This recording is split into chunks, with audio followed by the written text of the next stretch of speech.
कराची में तेज समंदरी हवाएं चल पड़ी, गर्मी कम हो गई।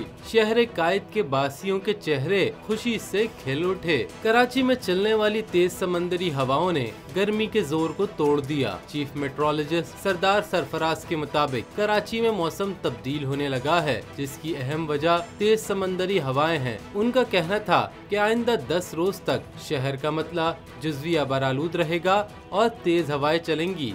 मौसमियाती माहिर ने पेशगोई की है, सिंध में 10 जून के दरमियान गरज चमक के साथ बारिशें मुतवक्के हैं। चीफ मेट्रोलॉजिस्ट के मुताबिक बालाई और वस्ती सिंध में अगले हफ्ते से हीट वेव शुरू होने का इम्कान है, जबकि कराची में दर्जा हरारत मामूल के मुताबिक रहेगा।